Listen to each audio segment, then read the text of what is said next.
Убав ден, кажавме, господја Бисера, бидејќи некако понеделникот го стартувавме со црторот на птици, рековме, убаво изгресонце, некако како предвестник на пролета, меѓутоа и меѓународниот ден на мајчиниот јазик. Искрено мора да признам дека од ова прво наше бриф искуство вака сега во утринската на Телма, се надевам дека имаме често во нашата емисија. Морам да кажам дека го имате светот во вашето срце. Тоа го констатирам. Не само тоа што сте полиглота, туку и големото резиме и биографија. И ќе се надоврзам. Фактите вистина говорат дека во светот денеска се говорат повеќе од 6500 јазици. Вие само ми наброивте околу 6-7 кои што ги говорите течно и околу 200 земји кои што се пред предизвикот да го можеби зачуваат малите јазици како што и Македонија во светот да се употребуваат заедно со другите светски јазици. Затоа многу важно е да се говори мајчиниот јазик, затоа што ми говоревте дека сте по природа и борбен дух. Да. Од почеток од родната битола со која што се потсетите преку овие фотографии и видеа, па до ден денешен кога тоа го пренесувате и го пресликувате на вашите сега дечиња. Така што убава е темата днес да ја одбележиме со вас. Честитки уште еднаш за убавата нова функција, која што знам дека ќе ви биде предизвик следниот период. Да, навистина, знам голем дека и веќе предизвик. се соочувате со првите предизвици и со целиот персонал во Министерството за култура и официјално добро ми дојдовте, Бисера, во нашата Благодарам за поканата, навистина ми е големо задоволство. Бидејќи редовно ве следам и ми представува огромно задоволство, особено на овој ден што прв пат гостувам во вашата емисија. Правиме баш еден предизвик и за вашите први може и појавувања низ медиумите во овој период. Меѓутоа не постои поубава работа од последниот период кога морам да ви ја соопштам уште еднаш. Сигурно знам дека сте во текст со тие, да речеме, информации. Меѓутоа кога пред неколку седмици кај нас го имавме еден од уредниците во Арслами на литература.мк, Ведран Диздаревич, кој што говореше за ревидирањето на новите дела на Блаже Конески. Тој не знаеше и јас му соопштив дека зголемен е интересот за изучување и проучување на македонскиот јазик и меѓу другото заврши и зимската школа. Би сакав да ве прашам дали можеби некогаш бевте пред предизвик, дали сериозно Македонија ќе се соочи можеби со некаков си дефицит од кадри или ученици кои што ќе сакаат понатаму да го изучуваат. Јас и некого прашав дали можеби тој дефетистички став се уште може и постои кај помладата популација, като некако нели соопшти можеби во ова интервју, дали тоа можеби вие рака за почеток го имате како можеби како некаква мисла, теорија, факт, некој кој што си го имате можеби зацртано. Јас ке се надоврзам она како што почнавме со честитките кон професорката која што навистина 4 децении веќе образува и ја работи една од најблагодарните професии. Не само дека јас доаѓам од тоа поле, меѓутоа мислам дека можноста да работиш, да обликуваш, да воспитуваш млади умови од онај момент кога тие се уште се во една фаза на табула раза е навистина благодарен. И мислам дека сите ги паметиме првите наставнички, првите учителки со навистина многу голема љубов. Влијанието кое сме ги имале. Да. Тоа е нешто што јас се соочувам од првиот момент кога влегов во таа професија, бидејќи јас знам зошто ја одбрав таа професија, токму заради тие role models. И ми рековте децидно бевте дека никогаш немавте план Б, друга алтернатива. Да, никогаш немав план Б од првиот момент кога почнав да зборувам и мајчин јазик и друг јазик, знаев дека сакам да бидам професор по англиски јазик. Затоа ќе се надополнам на тоа како го почнавме ова гостување.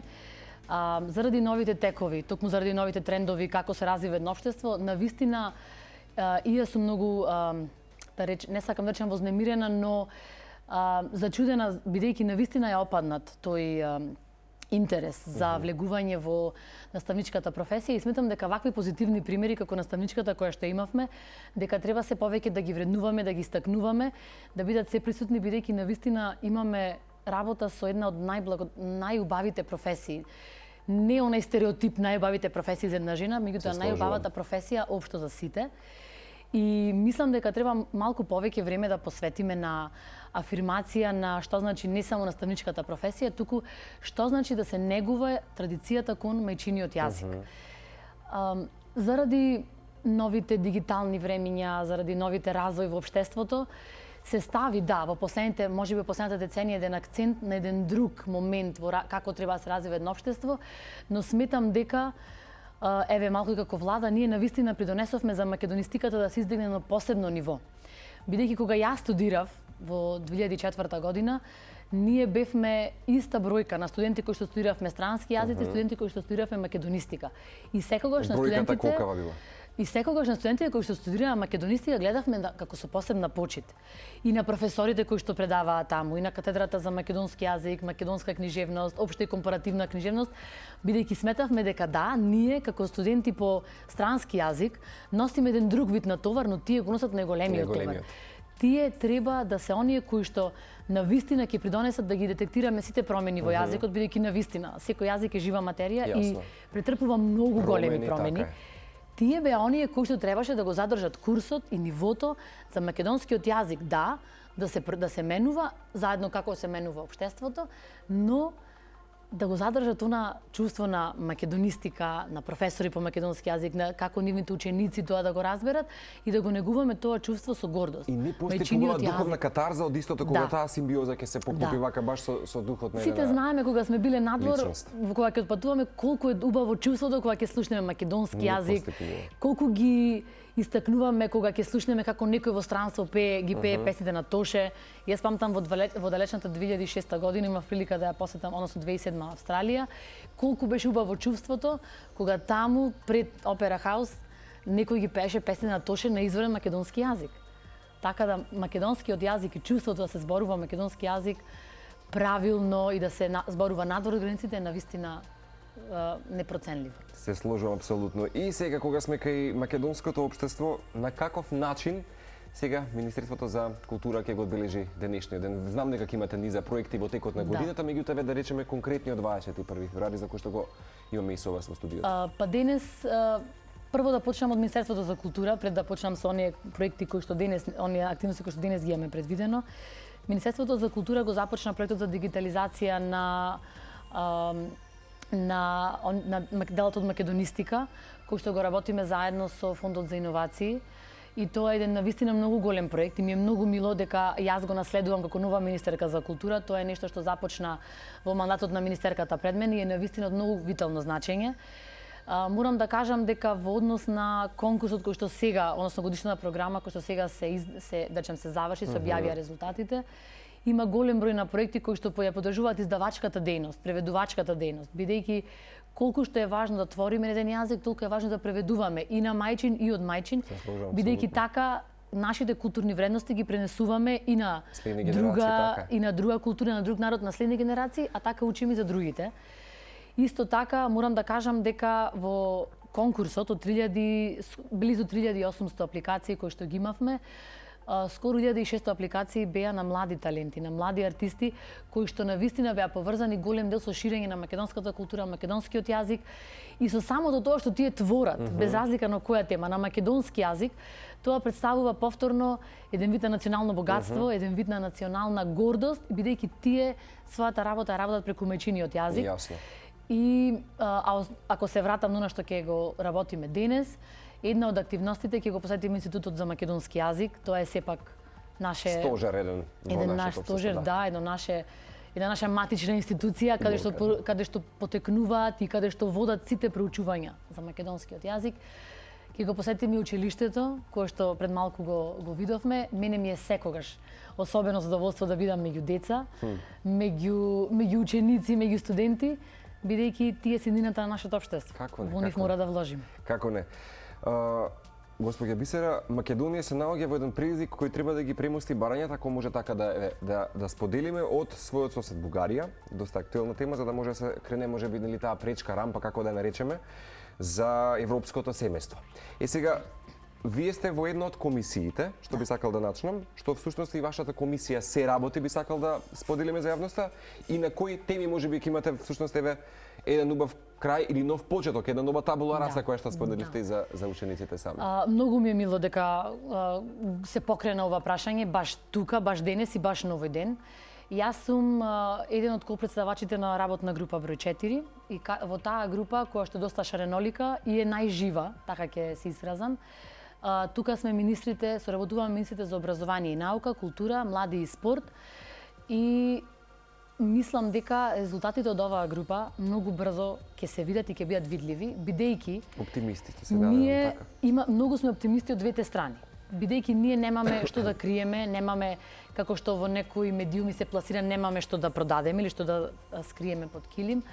Едноставно имаме за цел да ја продолжиме онаа соработка која што и тоа како постоеше. преку разни видови на проекти, од размена на студенти до размена на уметнички дела, разни гостувања по фестивали, разни гостувања на театри, тоа не е ништо ново за нас. Едноставно сега сакаме малку повеќе тоа да се интензивира, низ еден пријателски диалог и да покажеме дека ние навистина како македонци сме многу пријатен народ, сме гостопримливи и дека немаме потреба се караме со никој, најмалку со нашите најблиски соседи. И не е тенденциозно да го кажеме, бидејќи некој така ќе го свати понекогаш. Морам да кажам дека во ниту еден момент македонскиот јазик, идентитет и култура не е никаде ставен како точка, како знак за преговарање. Мене, како македонка, како жител на оваа земја, како жител на земја од која што јас не сакам да заминам.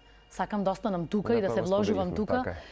Ми смета некој дискурс кој што постои во јавноста дека ние сакаме да тргуваме или да го продадеме јазикот, идентитетот, традицијата или културата.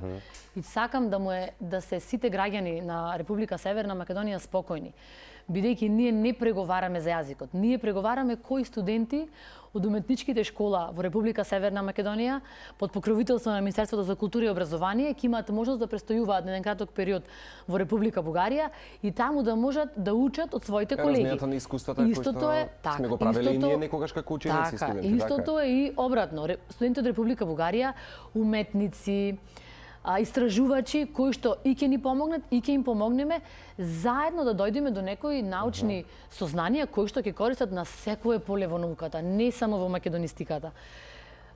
Ние потекнуваме, двата јазици потекнуваат од исто јазично семејство, но не значи дека се исти. Различни се и тука е убавината на двата јазика. Тоа што тие се различни и тоа е целта да се зближиме преку тие различности и да се зближиме преку навистина она што постоеше многу одамна меѓу нашите две земји. И тие резултати ќе бидат најшаренолики и најубави. Ништо поубаво. И да ја вратиме таа магија. Минутата одрежа уште 2 минути, еве ќе успеам колку што можам нели во овие 2 минути со вас барем во ова прво представување да споделиме неколку други информации. Морам да го поставам како прашање. Don't stop until you're proud или мотото ваше или поточно не престанувате додека не сте горди на себе си. Кусо. Мал преглед колку што можете сега да споделите за јавноста за можеби тематиките, проектите кои што ќе се одработат во оваа 2022, која што е на почеток. Пред се предност даваме на живата култура, односно онаму каде што може да се пренесе наједноставната порака и најкомплексната порака до секој граѓанин. Тоа не значи дека ќе се стават во мирување оние други проекти кои што досега се работеле во култура, бидејќи ние мора да создаваме култура. Конзистентност ќе се продолжи, така. Значи тука не постои, не сакам никој да свати дека сега тука ставаме на граница, се што се работело ќе престане да се работи, продолжуваме понатаму на ново. Не. Не значи дека треба само да создаваме култура, мора да ја негуваме културата. Тоа значи дека заштитата на културното наследство, вложување во заштитата на културното наследство, но вложување и во создавање на култура меѓу младите уметници, меѓу алтернативните начини на уметност, меѓу слободната сцена, меѓу националните установи, националните галерии, музеите, повторно е во фокус. Сметам дека културата е за сите и дека токму таму треба и тоа треба да е водечкото мото да бидиме горди на нашата култура, зачувување, да бидиме конзистентни во она што сме го работеле досега, да создаваме нова култура и таа нова култура повторно да се ја зачуваме и да се ја негуваме. И традицијата, културата, фолклорот и јазикот пред се е навистина она со што ние треба да се гордееме. Многу ви благодарам што го започнавме утрото со вас. Знам дека омилен автор ви е и писател Шекспир. Има уште неколку прашања кои што така да ги поставам за вака и за јавно и плюс да не заборавам дека имате книга издадена со наслов Академско пишување. Може ли да го ставиме ова се како едно ново наше второ продолжение во следното интервју? Да, тоа е исто така, уште една тема поврзана со јазикот, но ќе ни треба малку повеќе време. Знам дека ќе треба, бидејќи веднаш ве почувствав, ви благодарам Бисаре уште еднаш за ова гостување. Продолжуваме понатаму, ќе бидеме се надевам дека Телма телевизија и другите медиумски работници кај нас можеби негуватели на интегритетот и македонскиот јазик, бидејќи би сакала да ми бидете верни соработници во она што како Министерство за култура имаме во намера да го сработиме. И не само на полето на јазикот, туку во секоја сфера на културата. Во секое време. Симпатиите продолжуваат, медиумската платформа Телма останува ваша поддршка и се надам дека од овие 6500 јазици Македонија или македонскиот јазик ќе биде доволно храбро и понатаму вака да зачекори да проживее низ. Ако соработуваме сите, ако помогнеме сите во тоа, Така е. и тоа како ќе биде. Ви благодарам уште еднаш. Благодарам.